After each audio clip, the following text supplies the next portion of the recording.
పంచతంత్ర కథలు మిత్రభేదంలో ఈరోజు మనం 15వ స్టోరీ తెలుసుకుందామా.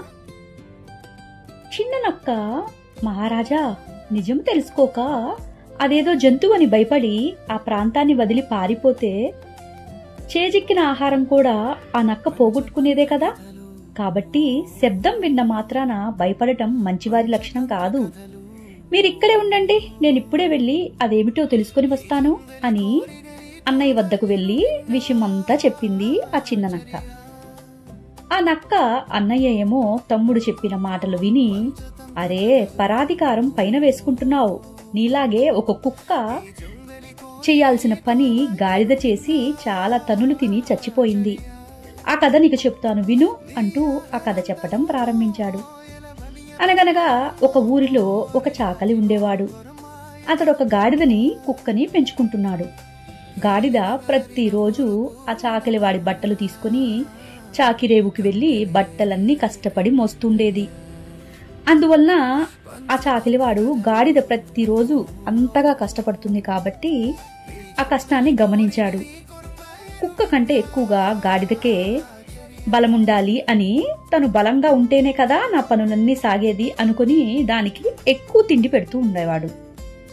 కుక్కదేముంది, దున్నలా తిని పడుకోవటమే కదా, అదేమైనా బరువులు మోస్తుందా ఏంటి? నాకున్నదే కొంచెం ఆహారం, ఆ ఆహారం కాస్త కుక్కకు పెడితే ఇక నా బతుకు ఎవరు చూసుకుంటారు అని చాకలికి అనిపించింది. అందువలన కుక్కకి సరిగా ఆహారం పెట్టేవాడు కాదు. కుక్కకు అసలు పెట్టడమే మానేశాడు. గాడిదని మాత్రం బాగా మేపుతున్నాడు. అది కుక్క రోజు గమనిస్తూనే ఉంది. యజమాని చూపుతున్న ప్రవర్తనకు ఆ కుక్కకి చాలా అంటే చాలా కోపం వచ్చేసింది. ఒకరోజు అర్ధరాత్రి పూట చాకలి బాగా గుర్రు పెట్టి నిద్రిస్తున్నాడు. అదే సమయంలో ఒక దొంగ ఆ చాకలి వాని ఇంట్లోకి ప్రవేశించాడు. అక్కడ ఉన్న బట్టలన్నీ మూట కట్టుకుని వెళ్లిపోవాలని చూస్తున్నాడు. కాని ఆ కుక్క ఆ దొంగని చూసింది. కాని యజమాని నాకు రోజు సరిగ్గా తిండి కూడా పెట్టడు, ఇక నేనెందుకు అరవాలి, అతన్ని ఎందుకు లేపాలి, అనవసరంగా అరిచి దెబ్బలు తినటం తప్ప ఆ దొంగ చేతుల్లో నేను ఎందుకు శ్రమపడాలి, నేను శత్రువుని అవటం ఎందుకు అని అలాగే చూస్తూ పడుకొని ఉంది. తగిన శాస్తి జరగాలి అనుకుంది ఆ చాకలివానికి. కుక్క అరవకుండా అలాగే పడుకొని ఉండటం మరియు ఆ దొంగ ఆ చాకలివాని బట్టలన్నీ తీసుకుని వెళ్లటం గమనించాడు. ఎంతో నమ్మకంగా ఉన్న ఆ గాడిద తన యజమానికి నష్టం కలుగుతుంది అని ఎంతగానో బాధపడుతూ అది చూసి గాడిద కుక్కతో, మిత్రమా చూసావా, దొంగ ఇంటిలో దూరి మన యజమాని సొమ్ముని ఊరి వారి బట్టలను తీసుకువెళ్లబోతున్నాడు అని చెప్పింది గాడిద కుక్కతోటి.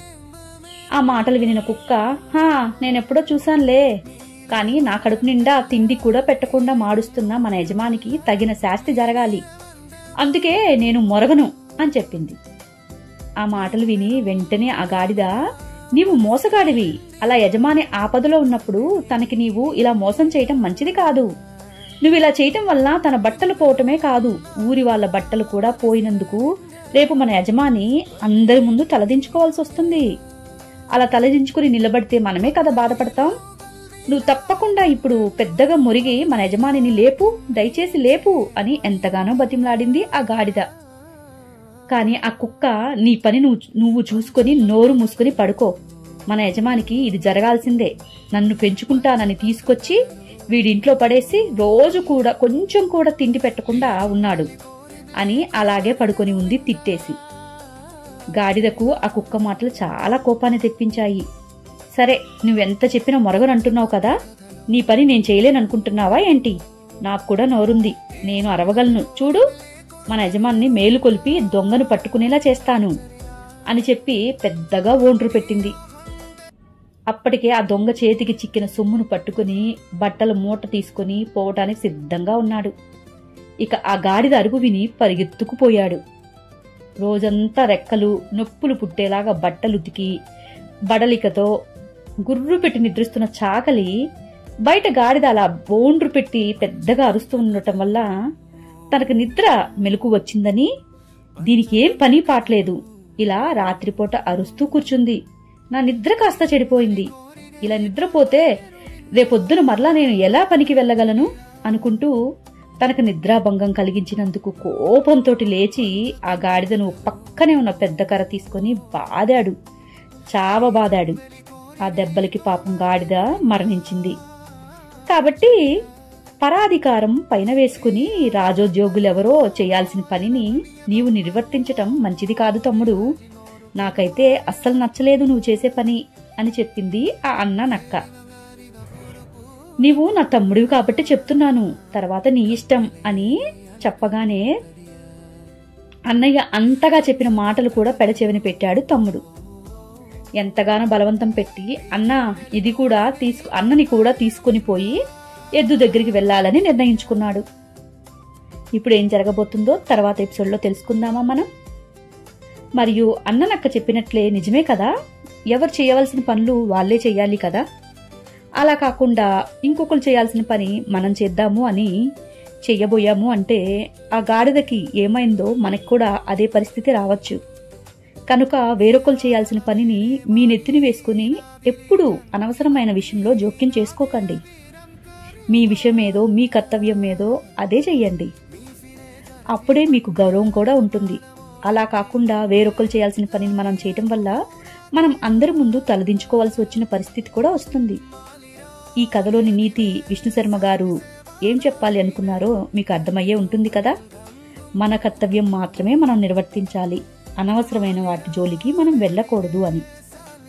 సరే, రేపటి ఎపిసోడ్లో మరి అన్న నక్క తమ్ముడు నక్క ఎద్దు దగ్గరికి వెళ్ళి ఏం మాట్లాడతారు చూద్దాం. మీరు సిద్ధంగా ఉంటారు కదా ఆ కథ వినటానికి.